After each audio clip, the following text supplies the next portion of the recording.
Assalamualaikum warahmatullahi wabarakatuh. Apa kabarnya Anda semua? Semoga selalu dalam lindungan Allah Subhanahu wa taala. Amin ya rabbal alamin. Mari kita berdoa sebelum memulai pembelajaran. Raditu billahi rabba wa bil islami dina wa bi Muhammadin nabiyya wa rasulah. Rabbi zidni ilman warzuqni fahman. Opening pray. In the name of Allah, most gracious, most merciful. Thank you, God the Almighty, for gathering all of us here. Bless and protect us, reserve, listen well, and worthy well. Amin. Sebelum kita masuk kepada materi pembelajaran, Miss Agi akan menyampaikan tujuan pembelajaran kita pada hari ini. Tujuan pembelajaran Bahasa Indonesia, siswa dapat menyebutkan kalimat penolakan. PKN, siswa dapat menunjukkan contoh perilaku di masyarakat yang sesuai dengan sila pertama, kedua, ketiga, keempat, dan kelima Pancasila. SBDP, siswa dapat mengidentifikasi ciri-ciri karya hiasan dengan bahan alam. Siswa dapat mengidentifikasi bahan alam dan alat untuk membuat karya hiasan. Siswa dapat mengidentifikasi cara menggunakan bahan alam dan alat untuk membuat karya hiasan. Dan yang terakhir, siswa dapat mengidentifikasi langkah-langkah membuat karya hiasan. Pada video sebelumnya, Ananda sudah belajar tentang kalimat ajakan. Nah, pada saat mengajak seseorang, tentu saja ada yang menolak. Nah, pada kesempatan kali ini, Miss Agi akan menjelaskan tentang kalimat penolakan beserta ciri-ciri dan contohnya. Perhatikan ya sayang. Itu apa sih? Kalimat penolakan adalah kalimat yang dipakai untuk menolak suatu ajakan. Terus, ciri-ciri kalimat penolakan itu apa saja sih? Nah, untuk ciri-ciri kalimat penolakan adalah sebagai berikut. Yang pertama, menggunakan kata maaf dan tidak. Untuk yang kedua, pada akhir kalimat ditandai dengan tanda titik. Untuk berikutnya, Ibu akan berikan beberapa contoh. Siti mengajak Doni untuk bermain ke rumah Vina nanti sore. Tetapi Doni tidak bisa dan mengatakan, "Maaf Siti, hari ini saya tidak bisa ikut bermain karena akan pergi membeli buku." Untuk yang kedua adalah percakapan Udin dan Edo.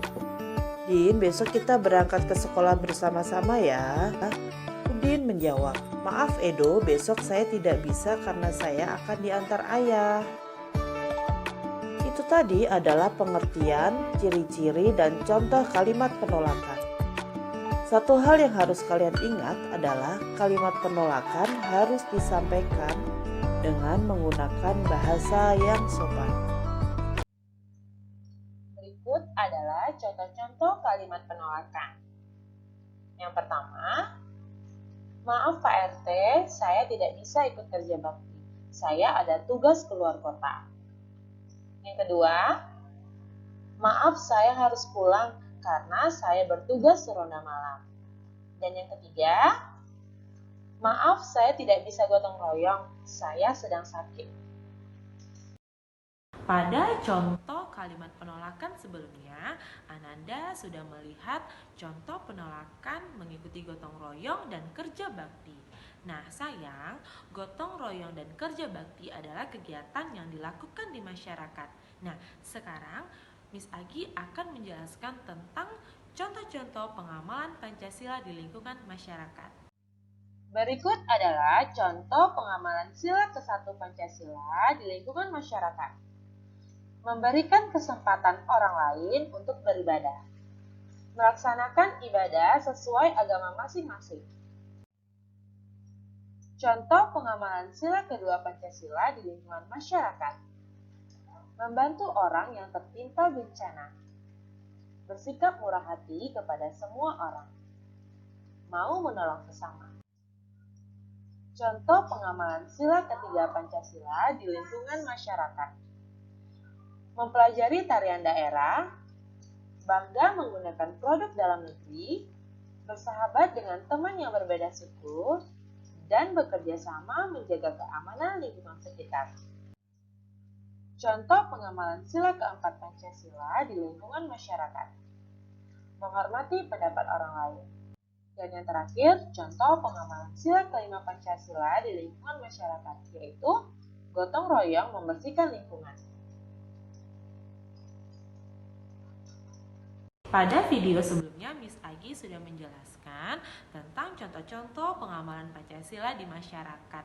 Nah, Ananda pernah tidak melihat bahan-bahan alam di lingkungan masyarakat?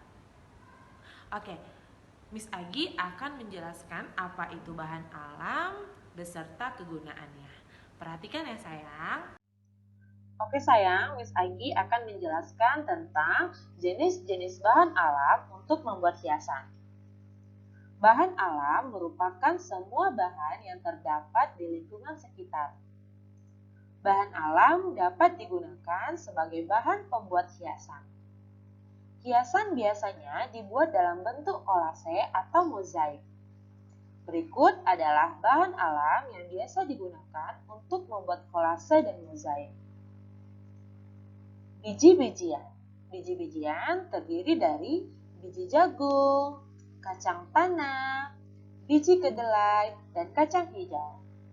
Contoh bahan alam selanjutnya yaitu kulit kerang, daun dan ranting, cangkang telur. Membuat kolase menggunakan bahan alam. Kolase adalah jenis karya dari bahan alam dua dimensi. Kolase dibuat dengan menempelkan bahan alam pada permukaan gambar. Kolase dapat dibuat dari berbagai bahan alam. Bahan alam yang ditempel dipadukan hingga membentuk objek gambar.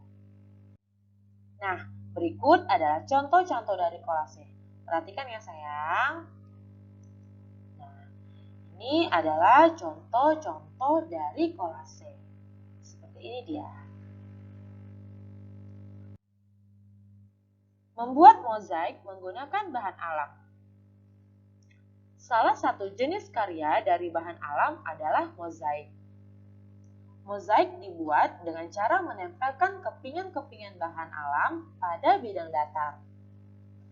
Bahan alam untuk membuat mozaik antara lain pecahan kulit telur, biji-bijian, dan potongan kertas.